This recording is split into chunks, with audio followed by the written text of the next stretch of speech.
Hello! On se retrouve aujourd'hui pour une vidéo assez rapide, je pense, puisque je vais vous parler uniquement d'une saga particulière, mais qui est un petit peu spéciale. Je vous en ai parlé dans mon précédent book haul, je vous ai présenté cette saga-là, qui s'appelle Ready. Donc là j'ai 2 tomes sur les 4, normalement je vais recevoir les 2 autres bientôt. Et donc je vous disais que c'est une saga un peu particulière, puisqu'en fait c'est une saga dont vous êtes le héros. Et donc voilà, je voulais vous donner mes premières impressions et le concept également de la saga qui est assez particulier. Donc là j'ai reçu 2 tomes, donc c'est écrit par Madeleine Ferré-Fleury et Marouchka Hullo-Guillot. Et donc comme c'est marqué, vous voyez, donc là c'est Cassandre et Elijah. C'est un livre dont vous êtes le héros, je ne sais pas si vous connaissiez le principe, mais c'est donc en fait un livre où à chaque page ou à chaque chapitre, c'est des petits chapitres de 1 ou 2 pages, vous allez avoir des choix qui vont s'offrir à vous. Et donc en fait, si vous souhaitez faire telle chose dans l'aventure ou telle chose, vous allez être envoyé à une autre page. Donc en fait ce n'est pas un livre qui se lit de la page 1 à la page 250 comme un livre lambda, mais vous êtes amené à toujours voyager et retourner d'une page à l'autre dans le livre. Donc voilà, le principe est assez génial. Enfin moi je sais que j'adorais ça quand j'étais petite, ce genre de livre, et du coup là c'est Hachette qui fait ce principe pour le coup pour jeunesse. Donc ils disent bien à partir de 10 ans, donc il faut également y aller dans cette optique là, c'est pour des enfants. Et parce que moi j'avais l'habitude de faire les livres dont vous êtes le héros, vous savez, qui étaient un peu vénères, où il y avait des monstres, on devait lancer des dés, il y avait des combats un peu sanglants. Donc j'ai lu les deux en un après-midi. Donc sur celui de Cassandre ils disent qu'il y a 44 possibilités différentes, et sur celui d'Elijah il y en a 57. Je ne sais pas du tout les deux autres combien il y en aura. C'est la même trame commune aux deux personnages, donc en fait on est dans une petite ville où eh bien, ces deux personnages vont sortir du cinéma ensemble. Donc si on prend Cassandre et si on prend Elijah, le début est assez similaire puisqu'ils sortent du cinéma, mais après ben voilà, en fonction des choix qu'on va faire et du héros qu'on aura dans le livre, ça va être totalement différent. Pour vous dire, j'ai refait 2 fois celui avec Cassandre et j'ai fait 3 fois celui avec Elijah, et parce que ben voilà, quand on arrive à une fin, on a trop envie de recommencer. Enfin, en tout cas c'était pour ma part, j'avais trop envie de recommencer et d'avoir une histoire totalement différente. Donc on est dans une petite ville où par exemple sur celui de Cassandre on nous dit qu'elle va sortir du cinéma et que elle a un accident de voiture, et quand elle se réveille elle est dans un fourgon militaire. Elle ne sait pas si elle doit appeler à l'aide ou si elle doit jouer l'inconscience. Donc c'est le premier choix entre guillemets que vous aurez à faire, d'important. Et voilà, et à partir de ce moment là l'histoire va pouvoir être totalement différente. Et pour Elijah, du cinéma également, et que sur le chemin du retour chez lui, eh bien il voit des personnes avec des cheveux blancs, la peau pâle, des yeux jaunes qui le regardent bizarrement et qui se dirigent vers lui. Donc il a 2 choix, soit retourner dans le cinéma, soit courir jusque chez lui.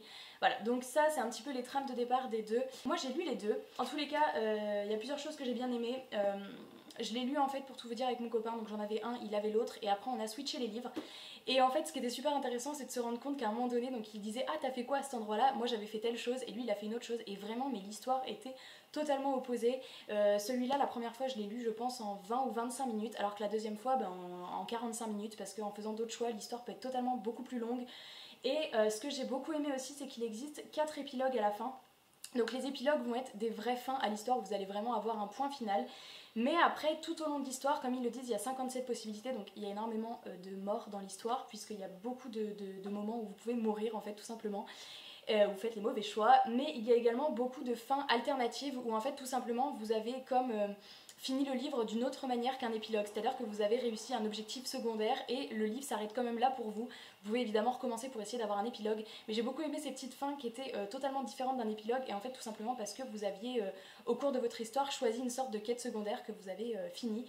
Et voilà, donc j'ai trouvé que c'était plutôt fun, c'est gentil, c'est-à-dire que voilà, c'est pour les enfants de 10 ans, c'est plus simple que les livres dont vous êtes le héros, c'est sûr, mais franchement pour faire découvrir le principe à des plus jeunes, j'ai adoré. Moi j'ai trouvé que l'histoire, c'est-à-dire que à chaque, il n'y a pas eu de choix où on se dit ouais bof on s'ennuie et tout. Je trouve que vraiment l'intrigue de l'histoire, le suspense, il y a beaucoup d'action, c'est vraiment ultra intéressant, et les chapitres sont très courts, parfois juste une page et vous avez 2 choix à faire, donc ça rend vraiment une dynamique ultra intéressante.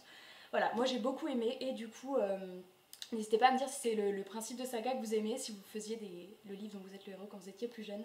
Mais voilà, j'ai hâte de recevoir les 2 autres tomes pour finir la saga avec les 2 autres personnages. Je pense qu'il y a vraiment possibilité de le refaire au moins 5 fois sans s'ennuyer, que ce soit vraiment quelque chose de différent, parce que moi je l'ai refait 3 fois et je serais vraiment curieuse de le refaire encore parce qu'il y a plein d'alternatives différentes.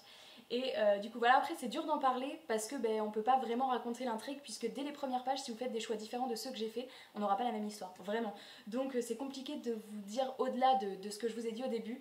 Voilà, si vous aimez bien la thématique de base, donc ça tourne un peu autour des zombies, de la fuite, de la survie, et aussi un petit peu autour des extraterrestres et des analyses, laboratoires et tout ça. Si vous aimez bien, si la trame vous inspire, franchement foncez, parce que c'est vraiment rigolo à faire, et vous pourrez en plus le lire plusieurs fois sans vous en lasser, parce qu'il y aura plein d'issues possibles. Du coup, cette petite vidéo est terminée. J'espère que je vous aurai donné envie de découvrir cette saga, ou au moins de vous en procurer un. Ils sont à 9,90 €, donc voilà, c'est vraiment pas cher. C'est vendu au prix un petit peu plus cher qu'un livre de poche, mais ça vaut vraiment le coup. Et du coup, pour ceux qui ont déjà lu ce livre, n'hésitez pas à me dire ce que vous en avez pensé. Et je vous fais des gros bisous et je vous retrouve dans une prochaine vidéo. Ciao!